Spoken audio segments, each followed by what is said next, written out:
시사해설 시간입니다. 힐러리 클린턴 전 국무장관의 이메일과 관련된 논란이 계속해서 커지고 있습니다. 이 클린턴 전 장관이 국무장관 재임 시 이 4년 동안 모든 이메일을 국무부 주소가 아닌 개인 이메일 주소로 사용해온 것이 사실로 드러났기 때문인데요.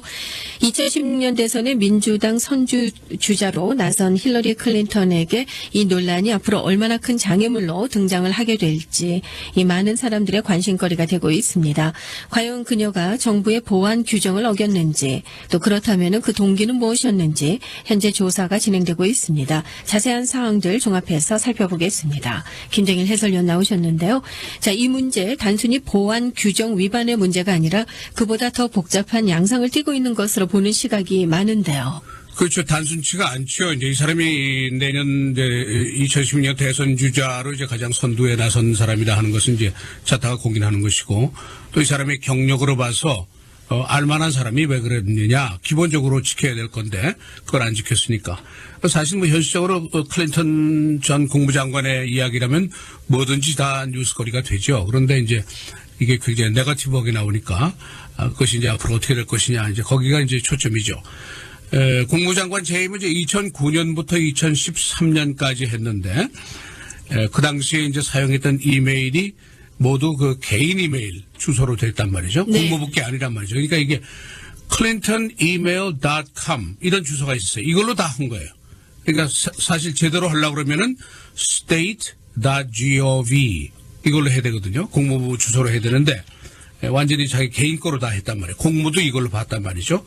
그러니까 이게 이제 말썽이 나니까 작년 12월에 벌써 이제 클린턴이 한 5만 5천 페이지 정도 되는 이메일 과거에 했던 거를 스테이트 디파먼트에다 제출을 했어요. 그래서 보시오, 리뷰해보라고 이렇게 얘기를 했는데, 그 다음에 이제 말썽이 자꾸 나니까 클린턴이 그러면 모두 공개해라. 어제 그렇게 얘기를 했죠. 네. 모두 공개해라. 내가 거기 뭐 속일 게 뭐 있냐. 국무부에 요청했어요. 내가 숨길 거 없으니까 다 공개해라. 그렇게 이제 어제 주장을 했죠. 그런데 이제 문제가 그렇게 간단하지가 않단 말이죠. 우선 클린턴이 국무장관으로서 정부의 통신이라든가 기록 보관에 대한 여러 가지 규정들이 많이 있는데, 이거를 위반했는지 여부를 이제 따져봐야 된단 말이에요. 국무부가 당초에는 이 문제가 불거지니까 그냥 이렇게 옹호하려고 그랬어요. 디펜스 했는데, 자꾸 문제가 되니까 이제 그러면 조사하겠다. 규정을 위반했는지 여부. 특히 네. 이게 시큐리티에 관계되는 거니까. 그다음에 이제 두 번째는 알만한 사람이 왜 그러느냐. 그거 뭐 당연한 거 아니에요. 우리도 그렇죠. 뭐 상식적으로 알 수 있는 건데, 장관 지냈죠. 상원의원 지냈죠. First Lady 지냈죠. 또 자신이 변호사란 말이에요, 이 사람이. 그런데 어떻게 국무부 이메일을 안 쓰고 사진처럼 공무를 자기 이메일로 했느냐. 이건 상식적으로 이해가 안 간다. 동기가 뭐냐, 왜 숨기려고 그랬느냐, 네. 이제 그런 이제 질문이 당연히 나오죠. 그 다음에 이제 또 정작 문제가 되는 것은 아까 그 5만 5천 페이지라고 말씀드렸잖아요. 5만 5천 건이 아니란 말이죠. 4년 동안 뭐 무수한 이메일을 했는데 5만 5천 페이지면 뭐 굉장히 방대한 게 들어가 있겠죠. 뭐 수십만 건이 되겠죠. 이 통신 기록 내에 도대체 어떤 내용이 들어있느냐. 수십만 건의 내용 중에 뭐 이상한 게 한두 건 없지 말라는 법이 없잖아요. 그렇죠. 특히 그 인간이 원초적으로 남이 그 대화에 대해서 엿듣기 좋아하고 호기심이 많이 있단 말이에요, 이게 본능적으로. 그런데 이 안에 무슨 기밀 사항을 혹시 하나 얘기했던가, 아니면 무슨 사적인 대화인데 뭐 이상한 얘기가 있었다든가, 뭐 예를 들어서 부부싸움을 했던가, 뭐 하여튼 간에 뭔가 이상한 게 들어있으면은 이게 이제 말썽이 될 거라는 것이죠. 그 다음에 이제 무엇보다도, 힐러리 클린턴이 현실적으로 지금 2016년도 대통령 선거전에서 민주당 측이 지금 선두주자다 하고 이제 대부분 다 인정을 하잖아요, 국민들이. 그러니까 공화당 측에서 보면은 그 정적들이 이 굉장한 공격을 퍼부을 거란 말이에요. 그렇죠. 가지고. 네. 그런데 이걸 과연 이 사람이 잘 막을 수 있을까? 보기에는 분명히 잘못한 건데 얼마나 잘못했느냐가 문제죠. 이걸 잘 막을 수 있을 것인가? 이런 문제가 불거지니까 점점 더 복잡해지죠. 그러니까 이 말썽의 근원지는 어디냐면은 의회가 이거 벵가지 사건입니다.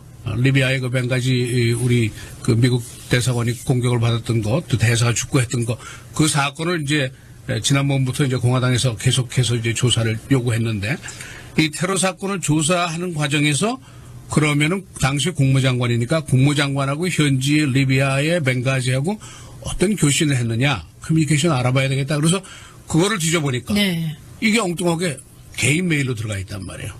국무부 메일을 하나도 안 썼단 말이에요. 그러니까 공화당 측에서는 이게 웬 말이냐 이제 거기서 이제 들고 나온 거죠. 그렇죠. 이 국가적인 기밀이 오고 갈 수 있는 그런 사안들이 얼마나 많이 있겠습니까? 그런데 이것을 개인 3메일로 썼기 때문에 또 이렇게 문제가 커지고 있는 것 같은데요. 자, 그렇다면 사안이 사안이니만큼 국무부가 공식적으로 규정 위반 여부를 조사하게 되나요? 조사한다고 얘기를 네. 했죠. 이제 당초에는 좀 싸고 돌다가 이제 하겠다 그렇게 됐는데 이제 공적인 내용들을 사적인 그 이메일로 사용한 것에 대한 보안 규정 위반 여부를 조사한다 이렇게 얘기했죠. 근데 지금 현재로 보면은 이 부분이 굉장히 복잡해요. 그래서 그 사실 내용이 자동적인 규정 위반이라고 보기는 어렵다 하는 의견도 있습니다. 왜냐하면 이게 굉장히 모호한 부분이 많이 있기 때문에 연방 정부의 여러 가지 규정이 있고 스테이트 디파트먼트 내부에 또 내부 규정도 있고 그렇게 돼 있어요. 그 감사실 자체 규정을 보면은 주로 해외에 근무하는 대사들이나 영사들이 개인 이메일을 많이 사용했단 말이에요. 그러니까 이게 잘못하면은 분해 규정 위반한 것이고 보안의 위험이 있다 하는 거를 수차례 경고를 했어요. 국무부 내부에서 네. 이제 그 경고를 했어요. 그러나 이제 또 연방 정부의 이제 문서 규정이 있는데 문서 보관 규정이라는 게 있는데 모든 이메일은 이제 제출하라고 하면 제출해야 될 의무가 있다 그렇게 얘기를 하면서 그러나 비밀 분류된 거는 또 제외되고 개인 사신 내가 뭐 누구하고 저녁을 먹었다든가 무슨 개인적으로 뭐 집안 식구하고 얘기했다든가 이런 거는 제출하지 않아도 된다 이런 제외 규정이 돼 있어요. 근데 이제 기준이 뭐냐 이거죠. 저녁을 먹는데 모 장관이 모 대사하고 저녁을 먹었는데 이게 개인적으로 먹은 거냐 아니면 공무상으로 먹은 거냐 뭐 기준이 굉장히 모호한 게 많이 있잖아요. 그러니까 이걸 한마디로 얘기하기는 어렵다 이거죠. 그런데 오바마 대통령이 문서규정 개정안이라는 그 안이 있었는데 여기에 서명을 한 게 있어요. 이게 2014년도 작년 얘기인데 11월에 모든 공무에서 사용된 사적 이메일 내용은 제출해라. 20일 안으로 제출해라. 그런 그 개정안을 2014년 작년도에 네. 서명한 게 있어요. 그런데 그 당시에 벌써 힐러리 클린턴 사임하고 했단 말이에요. 국무장관이 아니었단 말이죠. 그러니까 이것도 이제 포함이 되느냐 이제 그런 얘기도 있죠.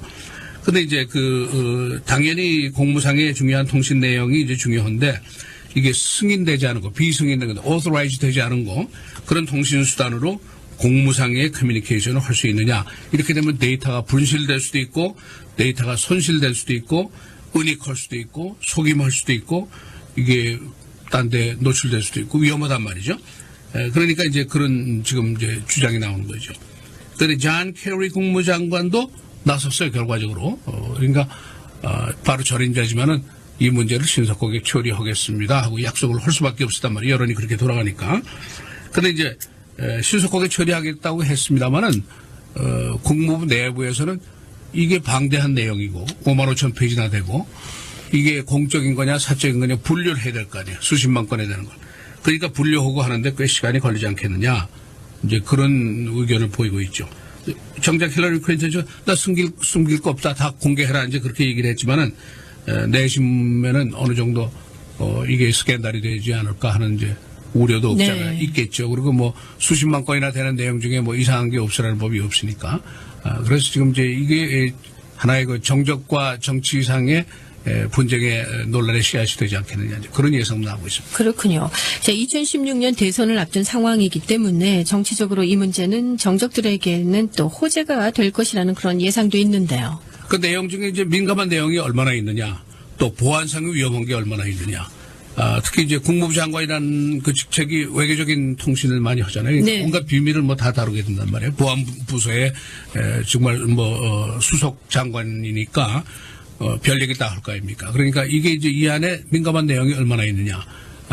그게 이제 가장 중요하죠. 그 다음에 이제 정치적인 시각으로 또 보면은 이 클린턴의 성향이 이게 모호하다는 거예요. 이 사람이 오랜 그 공인 생활을 했지 않았어요.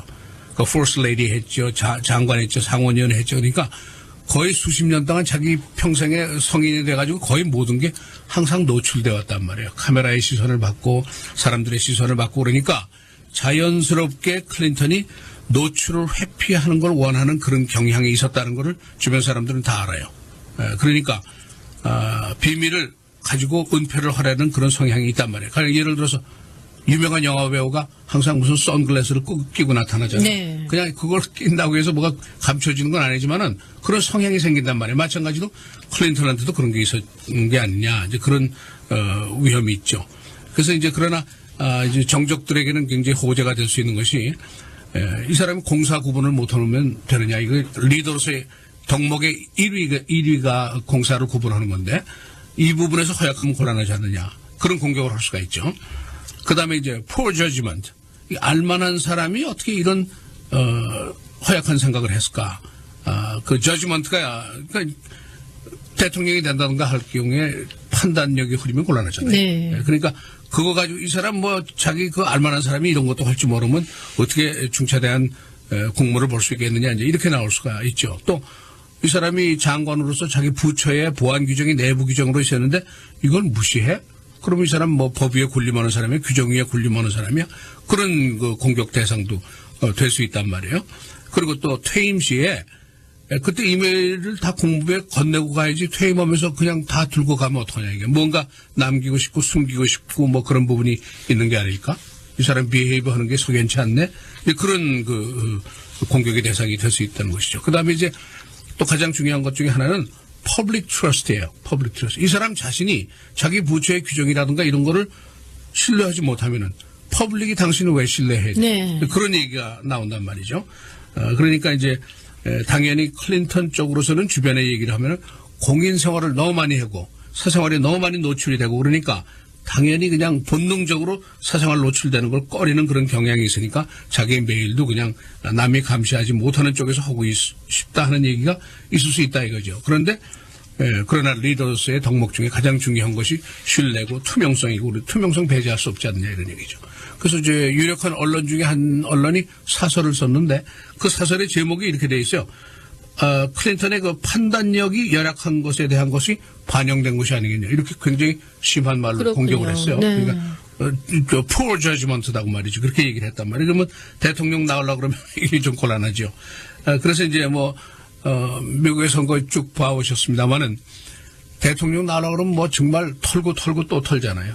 그런데 이제 이렇게 중요한 문제가 나오면은 이게 굉장히 공인 생활에는 그 취약점이 될 수 있지 않느냐. 또 대통령 후보로서도 취약점이다. 뭐 앞으로도 이런 일이 많이 나오게 되겠죠. 그러니까 이제 이게 과연 얼마나 이제 전개가 되고 더 발전이 될 것이냐. 이제 거기에 이제 관심들이 쏠리고 있습니다. 그렇군요. 예.